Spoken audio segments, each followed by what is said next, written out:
ये कहानी है विश्व के सबसे बड़े महाकाव्य की, जिसमें योग है, यथार्थ है, विवेक है, परमार्थ है, सत्य ज्ञान का दिव्य प्रकाश है, आध्यात्म का महाआकाश है।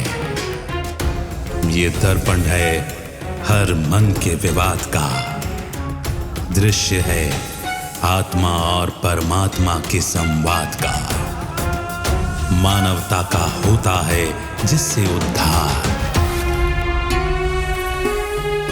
यही है सच्ची गीता सार, अंधकार से प्रकाश की ओर।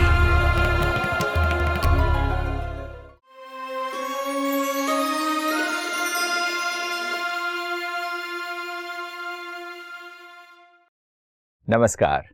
अंधकार से प्रकाश की ओर सच्ची गीता सार इस कार्यक्रम में आप सभी का स्वागत है।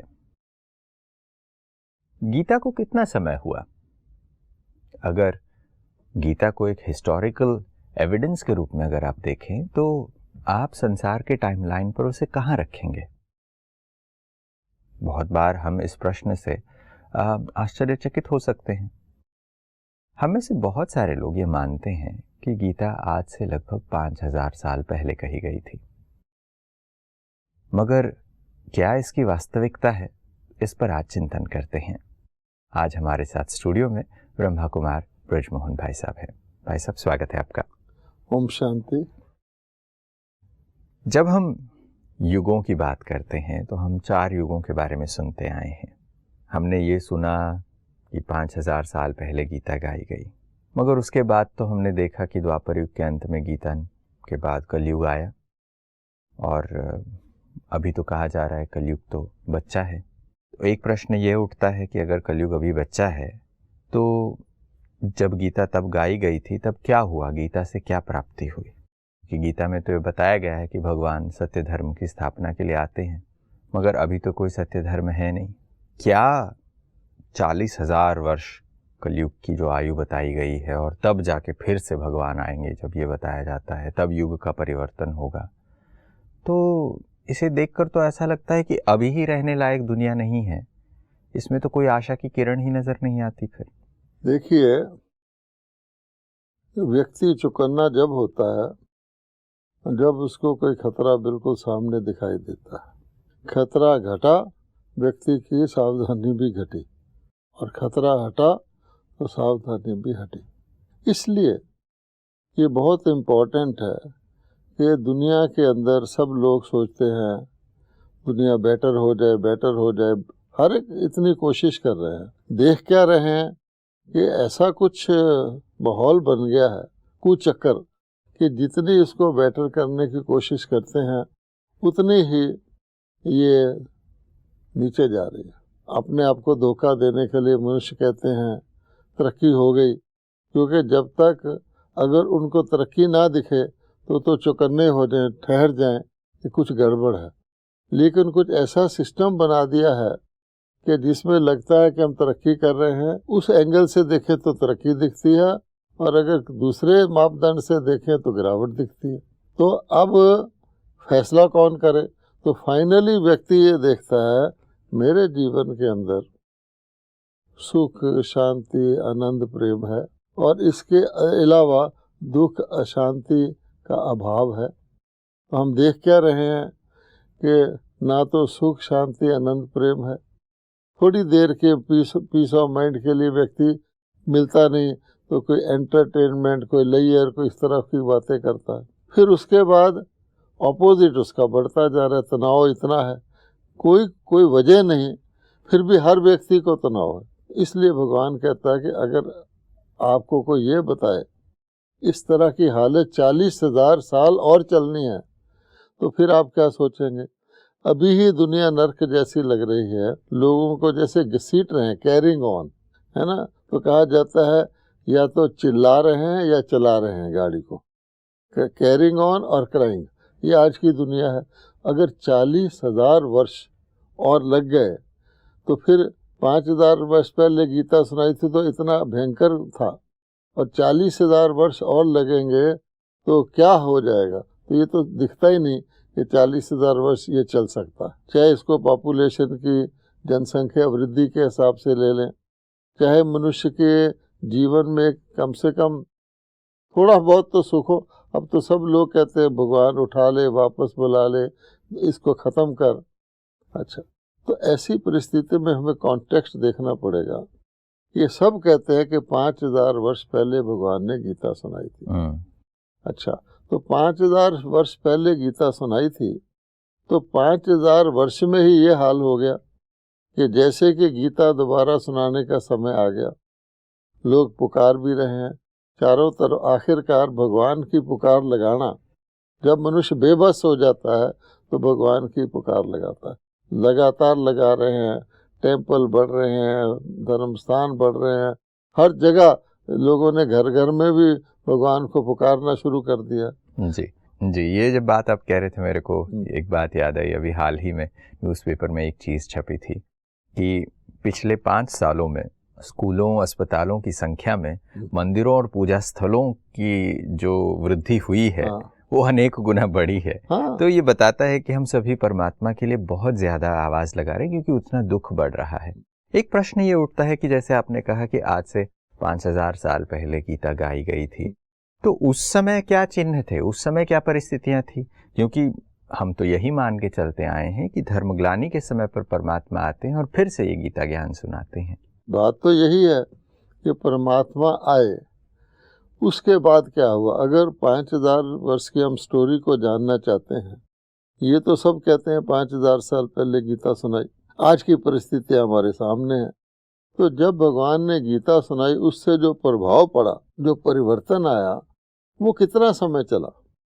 जो कि हम कह रहे हैं कि 40,000 साल के बाद अब कलयुग खत्म होगा, इतना पीरियड दिखा रहे हैं दुख का। अब भगवान जब 5,000 साल पहले आए और उसके बाद उन्होंने जो परिवर्तन किया, वो कितने साल चलना चाहिए? ऐसा तो लगता नहीं। तो इसलिए भगवान कहते हैं कि अगर ये परिस्थितियां हैं तो आपको सोचना चाहिए कि क्या फिर परमात्मा के आने का, फिर गीता ज्ञान सुनाने का समय तो नहीं आ गया? और अगर हम उस एंगल से सोचते हैं तो फिर हमें ये देखना पड़ता है कि 5,000 साल के अंदर ही अंदर स्वर्ग रचा था, वो भी इसमें आ गया, और जो नरक बना वो भी इसमें आ गया। टोटल 5,000 साल के पीरियड में सब कुछ हो गया। इस एंगल से अब आप इसको एग्जामिन करेंगे और परिस्थितियां देखेंगे, हिस्ट्री देखेंगे, तो आपको बात स्पष्ट हो जाएगी कि ना तो 40,000 साल बाद आना है, और ना ही ऐसा है कि 5,000 साल के बाद ही कलयुग ये चला है।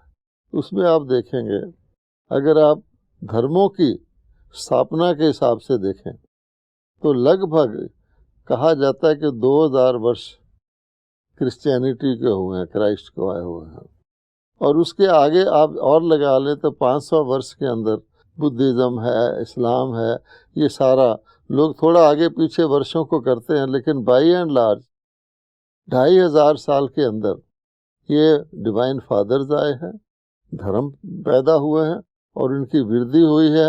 आज एक एक धर्म की जनसंख्या गिन लीजिए, विश्व की जनसंख्या गिन लीजिए। अब क्वेश्चन ये पैदा होता है कि 5,000 साल पहले भगवान आए, उन्होंने गीता सुना करके नई दुनिया स्थापित की, और 2,500 साल बाद पैगंबर आए।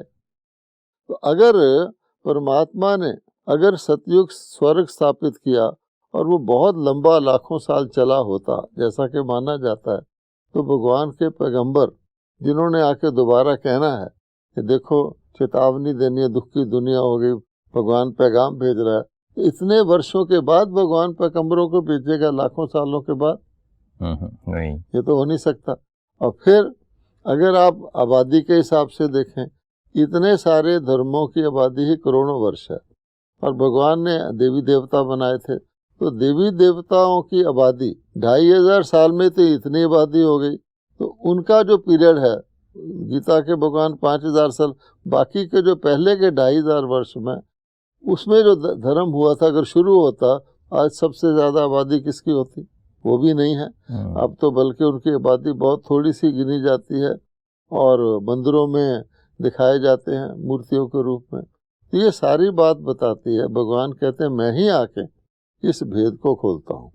नहीं तो लोग तो अपनी अटकल लगा के कोई कुछ करता है, तो अटकलों के हिसाब से तो जीवन चलता नहीं और भय पैदा होता, और भगवान हमारा भय दूर करता है। वो कहते हैं कि देखिए मैंने नई दुनिया 5000 साल पहले बनाई थी गीता सुनाकर, और नई दुनिया से आज 5000 में पुरानी हो गई, तो इसके अंदर ही चारों युग आ जाते हैं, सतयुग, त्रेता, द्वापर, कलयुग। और किसी भी चीज़ को आप बांटें नई और पुरानी में, तो आधा आधा कहेंगे, हाफ एंड हाफ, और ज़्यादा डिवाइड करें कि बहुत नया, फिर थोड़ा पुराना, फिर बहुत पुराना, तो 4 हिस्सों में बढ़ता। और हमारे देश में स्वस्तिका का बहुत बड़ा चिन्ह है और हर जगह उसको लगाया जाता है। उसको श्री गणेश भी कहते हैं, अर्थात वर्ल्ड की हिस्ट्री की चाबी, कि शुरू कैसे हुआ अंत तो हमें पता है, बात है ये। लेकिन क्या हुआ है कि क्योंकि सतयुग के अंदर सतोगुण होता है, तो उस जो 1/4 पीरियड है उसमें मनुष्यों के, देवताओं के थोड़े जन्म होते हैं, पायदार है दुनिया। त्रेता में उससे थोड़े ज़्यादा हो जाते हैं, और द्वापर में समझिए उससे भी ज़्यादा हो जाते हैं, और कलयुग में सबसे कम आयु होती है और जन्म सबसे ज़्यादा होते हैं। नेचुरली रिप्लेसमेंट किसी चीज़ का सतयुग में बहुत कम करना पड़ता है बॉडी का, और अब बहुत ज़्यादा करना पड़ता है। अब हुआ तो ये कि कलयुग से द्वापर में मनुष्य की आयु डबल थी, और द्वापर से त्रेता में कलयुग से 3 गुना थी, और सतयुग में 4 गुना थी। अर्थात रिप्लेसमेंट बॉडी का 1/4 था। मनुष्यों ने क्या किया कि युगों की आयु ही बढ़ा दी, बजाय कि व्यक्ति की आयु एक युग में ज़्यादा जन्म ले, उसकी बजाय उन्होंने कह दिया कि कलयुग से द्वापर में आयु दुगनी, त्रेता में 3 गुना, और सतयुग में 4 गुना युगों की आयु कर दी। और फिर कलयुग की आयु, शास्त्रों में लिखा हुआ कि कलयुग जो था 1000 वर्ष का था, 200 वर्ष का ओवरलैपिंग पीरियड, 1250 वर्ष का कलयुग था। लेकिन किसी ने अपनी बुद्धि लगा के, अब कलयुग में दिव्य वर्ष तो होता नहीं, दिव्यता ही नहीं, तो दिव्य कैसे होगा? तो उन्होंने एक दिन को दिव्य दिन गिनकर उसको 1 साल के बराबर कर दिया, 360 कर दिए एक दिन का, और 1200 से मल्टीप्लाई करेंगे तो 4,32,000 वर्ष तो आयु बता दी। अच्छा, अब उससे दुगनी और उससे तिगनी, और आप अंदाज़ा कर सकते हैं। तो इसी प्रकार से है, जैसे भगवान ने गीता में कहा कि इस कल्प के आदि में चक्कर में मैं ब्रह्मा के द्वारा यज्ञ रचता हूँ। अच्छा, और ब्रह्मा जी का जो आयु बताई है, ब्रह्मा जी का एक दिन 1000 कल्पों के बराबर है। अब देखिए कैसा चेंज किया है। ब्रह्मा जी कल्प के आदि में आते हैं, अर्थात 5000 वर्ष के शुरू में आते हैं, लेकिन उनका एक दिन 1000 कल्पों के बराबर है, तो कोई बात बैठती है? इस प्रकार से मैथमेटिकल मिसकैलकुलेशन कहो, कोई बुद्धि का थोड़ी सी में दुनिया कैसे बदल जाएगी। वो तो ये मानते हैं कि लाखों करोड़ों वर्ष, वो तो दुनिया के शुरू भी मानते हैं, इतने बिलियन ईयर पहले सूर्य से ठंडा होना शुरू हुआ ये प्लेनेट। तो इसलिए भगवान कहता है मैं सत्य बताता हूँ। कहानी जो होती है किसी लिमिट में होती है। आपको कोई कहानी भी सुनाएगा तो कोई पीरियड होता है उसका। अगर किसी कहानी का प्लॉट लाखों वर्ष तक हो तो कौन, उसमें तो मनुष्य के अनेकों जन्म हो जाएंगे, अनेकों युग बीत जाएंगे। या तो कोई बताए कि सतयुग में ये बादशाह हुए इतने लाखों साल में, है तो कुछ भी नहीं। इसलिए भगवान कहता फिर उनको बहुत कुछ करना पड़ा। सार ये है कि जो सृष्टि नाटक है उसको गीता से ही सिद्ध किया जाता है। भगवान हर 5000 साल के बाद आते हैं और वो खुद बताते हैं आके कि मुझे आए हुए 5000 साल हुए हैं। ये भी उस पॉइंट को नोट किया हुआ इन्होंने, लेकिन 5000 के पहले को द्वापर का अंत कह दिया। अब सोचने की बात है, द्वापर मैंने बीच का युग है। सही बात। सब जानते हैं कि द्वापर से दुनिया शुरू नहीं हुई, कल्प का आदि द्वापर से नहीं हुआ, है ना जी। तो सतयुग से हुआ। अब द्वापर में अगर भगवान आए, इसका मतलब हुआ पुरानी दुनिया द्वापर में खत्म हुई और नई दुनिया द्वापर में शुरू हुई। और इसलिए उन्होंने श्री कृष्ण जी को, जो सतयुग के देवता हैं, उनको भी द्वापर में ले आए हैं। अच्छा, अब इस सारा गड़बड़ ये हुआ जी।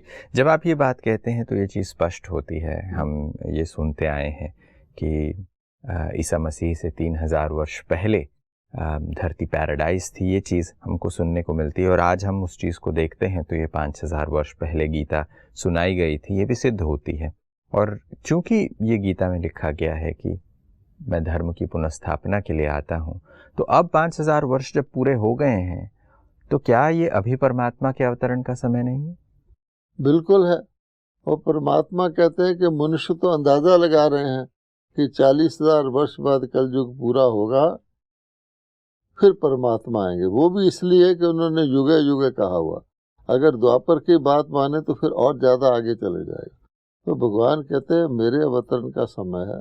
और मैं पहले भी जब आया था तो लोग, मैं आ गया और मैंने आके कहा कि मैं आ गया हूँ, अब इसका विनाश होना उसकी, तब भी भगवान कहता है कि मैं खुद कह रहा हूँ। वो शास्त्र पकड़ के बैठे हैं कि कलयुग तो अभी बच्चा है, तो भगवान कैसे आ गया? अब वो उसको मान नहीं रहे। एक रीज़न ये भी है, कहा जाता है कि मैं शास्त्र की मत पर चलूँगा। ब्रह्मा भी उतर आए, कहा जाता ना, किसी चीज़ के लिए कोई नहीं मानता तो कहता है ब्रह्मा भी उतर आए तो मैं मानने वाला नहीं हूँ। इसका भाव यह कि भगवान भी उतर आए, मैं मानने वाला नहीं। क्यों? कि मेरे शास्त्र में ये लिखा। अब भगवान कहते, एक होता है हिस्टोरिक पीरियड, एक प्री हिस्टोरिक पीरियड। अब जब ये गीता लिखी गई तो गीता लिखने वाले को पीछे का तो पता नहीं, पढ़ रहा है, बुद्धि में आ रहा है कभी स्वर्ग था, कभी भगवान आए थे, कब आए थे पता नहीं। और गीता लिखने की ज़रूरत उसी वक्त तो नहीं पड़ती जब भगवान आता है, वो तो उसके जाने के बाद जब फिर दुख शुरू होता है तब शास्त्र लिखे जाते हैं। अब उस व्यक्ति ने वहीं से बिगनिंग कर दिया कि गीता लिखी गई का ये मतलब नहीं कि भगवान ने गीता सुनाई। तो गीता लिखी गई द्वापर के अंत में, लेकिन उन्होंने कह दिया भगवान ने गीता सुनाई द्वापर के अंत में। तो सुनाने का समय और है, उसके पात्र भी और हैं, उसकी परिस्थिति भी और है, लिखने का समय और है। अब किसी का कथानक लिखा जाता है, किसी घटना का तो बाद में लिखा जाता है ना। ये जो बात आपने अभी कही, इससे ये स्पष्ट होता है कि गीता द्वापर के अंत में लिखी गई, गाई नहीं गई थी। हाँ। उसे लिखा गया था। और क्योंकि वेदव्यास कहते हैं कि वो अपनी स्मृति से, दिव्य चक्षु से याद करके इन चीज़ों को लिख रहे हैं, तो उस समय की ये घटना नहीं है। अब ये देखकर 5000 साल अब पूरे हो रहे हैं, तो क्या ये वास्तविक समय फिर से वही गीता का एपिसोड रिपीट होगा? अब गीता का ज्ञान फिर से सुनाया जाएगा? कोई आप हमसे पूछ सकते हैं कि आप किस अथॉरिटी से ये कह रहे हैं? अनेक लोगों ने गीता पढ़ी है, गीताओं पर टिप्पणियाँ लिखी हैं और अनेक बातें बताई हैं। उसमें भी भिन्नता है। कोई कह रहा है हिंसक युद्ध नहीं था, कोई कह रहा था, कोई कह रहा है कुरुक्षेत्र के मैदान में तो इतने लोग आ ही नहीं सकते थे। और फिर आज की परिस्थिति में देखें तो ये सेना वगैरह वगैरह, इसकी तो बात ही नहीं है। तो शास्त्र महाभारत में लिखा हुआ है कि यादवों ने मूसल निकाले थे अपने पेट से, जिससे उनके कुल का विनाश हुआ था। वो मूसल क्या चीज़ थी?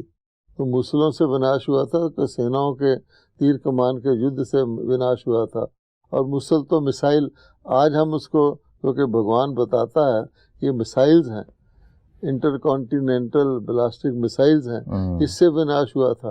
तो महाभारत का सीन सामने लाएंगे तो ये जो बाकी बातें लिखी हुई तो कहानी की तरह लगेंगी, इसने उससे युद्ध किया, उसको तीर मारा, ऐसे हो गया। तो इसलिए भगवान कहते हैं मैं बताता हूँ। तो वो ये बता रहे हैं, खुद आके बता रहे हैं कि ये अब धर्म गिलानी का समय है। वो तो हर एक समझ सकता, अति धर्म गिलानी का समय है, इसमें तो किसी को शक नहीं है। विनाश का काल है, ये भी सबको दिखाई दे रहा, ग्राउंड रियलिटी है। तो जब ये दोनों चीज़ें मौजूद हैं तो गीता का भगवान भी आया होगा। अब वो कहते हैं मैं आके पुनः बता रहा हूँ। तो जैसे 5000 साल पहले मेरे बताने को किसने समझा? मैं बता रहा था तो ना तो किसी राजनीतिक नेता ने समझा, तो दुर्योधन वगैरह भी दिखाए गए हैं। दुशासन जो शासन को गलत तरीके से करे या शासन का दुरुपयोग करे, दुर्योधन मैंने जो धन का दुरुपयोग करे, आज यही हो रहा है। तो धन का दुरुपयोग भी विकारों के लिए हो रहा है, शासन का दुरुपयोग भी अथॉरिटी का मिसयूज के लिए दुनिया भर में हो रहा है। अब वो पात्र हैं। दूसरे रह गए धर्म के ठेकेदार, जिसको कहा जाता है। तो धर्म के भी सारे के सारे, पहले भी महाभारत के सीन में यही था, वो सब खड़े हैं, अपोज कर रहे हैं। ये भगवान नहीं हो सकता, ये आ नहीं सकता, और ये गीता सुना ही नहीं सकता। गीता तो है ही नहीं, गीता तो कभी सुनाई होगी। हम वेद शास्त्र आदि इतने ग्रंथ हम पढ़े, इतने शंकराचार्य हैं, हम कृपाचार्य हैं, द्रोणाचार्य हैं, तो मतलब वो नहीं मानते थे।